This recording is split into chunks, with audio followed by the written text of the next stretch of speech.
Então, uma paciente canina, uma pincher de 11 anos, assintomática, com sopro mitral, né, sistólico grau 5, então a paciente já tinha frêmito, um sopro bem importante, e campos pulmonares limpos, então ela ainda não tinha ali sinais de edema pulmonar, tá? Numa avaliação subjetiva, né, que a gente chama de avaliação qualitativa, nesse longitudinal 4 câmeras, só de bater o olho aqui, quem já está acostumado com eco, consegue ver que esse ventrículo esquerdo está muito grande. Tem uma dilatação ventricular aqui. Então, a paciente, de fato, aquele diâmetro interno do ventrículo esquerdo normalizado na diástole estava maior que 1,7. Não me lembro de cabeça agora o valor exato, mas estava maior. A gente consegue perceber aqui, ó, válvula mitral bastante irregular, bastante espessa. A hora que eu jogava o Doppler colorido, tinha um refluxo importante para o interior do átrio esquerdo. E numa avaliação subjetiva do átrio esquerdo, né, nessa avaliação qualitativa, o bom exame ecocardiográfico, ele começa por uma boa avaliação qualitativa. Nunca subestimem isso. Às vezes, quando a gente está aprendendo uma coisa, a gente quer olhar só para número, mas eco não é só número, tá bom? Até mesmo porque todas as mensurações têm limitações. Então, imaginem, se eu fizesse só átrio esquerdo, aorta e diâmetro do ventrículo esquerdo, né? Se eco fosse só isso, poxa, seria 5 minutos de exame e estava tudo respondido. E não é só isso, tá? Inclusive, essa avaliação subjetiva, a gente tem que perder um tempo, que na verdade está ganhando um tempo, avaliando. Então, a paciente também tinha prolapso da válvula mitral, mostrando que ela provavelmente teve alguma ruptura de cordoalha e uma congestão do átrio esquerdo. Aqui, ó, numa imagem apical de 4 câmaras, a gente conseguia ver veias pulmonares dilatadas, então demonstrando congestão atrial esquerda, né, e dilatação dessas veias pulmonares, tá? Então, um paciente que já tinha uma repercussão importante ali da cardiopatia. Para quem está acostumado com eco, né, agora a gente entra num outro ponto, existe uma variável que a gente faz para avaliar essa pressão de enchimento, né, do ventrículo esquerdo no paciente que tem uma insuficiência importante, que é a relação, né, ou razão, que seria o correto, ETRIV. Tá? Então, a gente vai lá, mensura o fluxo transmitral, onda E, onda A, TRIV, né, e depois divide aqui ó, a velocidade da onda E pelo TRIV. O dela estava 2,45. Quando está acima de 2,5, né, a gente fala que esse paciente está em insuficiência cardíaca congestiva. É um dos preditores ecocardiográficos mais fortes de ICC na endocardiose, o ETRIV. Essa paciente estava 2,46. Não estava 2,5, mas estava 2,46. Quando eu fiz lá o átrio esquerdo, a aorta da paciente,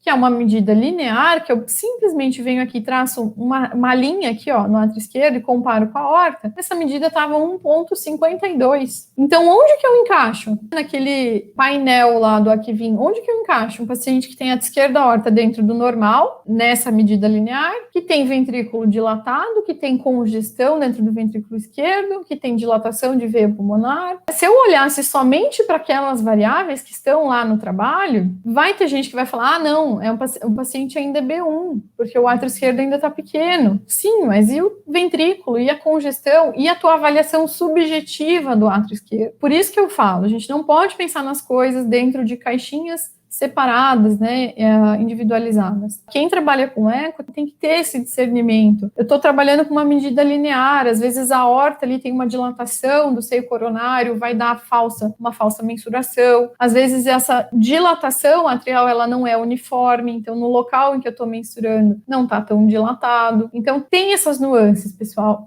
O nosso dia a dia tem essas nuances. Então lembrem daquilo que eu falei para vocês, né, de usar a evidência científica, mas a expertise clínica de saber avaliar o conjunto faz muita diferença no paciente. E aí, né, utilizando todos esses parâmetros, eu estadiei a paciente como uma B2, porque ela, enfim, na minha avaliação subjetiva, o átrio esquerdo estava grande, ventrículo esquerdo muito congesto, um sopro grau 5. Então, aí a gente começou a terapia com pimobendan. Então, é muito importante, às vezes, a gente pensar fora da caixinha. Eu não estou falando aqui, isso eu quero deixar bem claro, que a gente não tenha que usar as evidências científicas.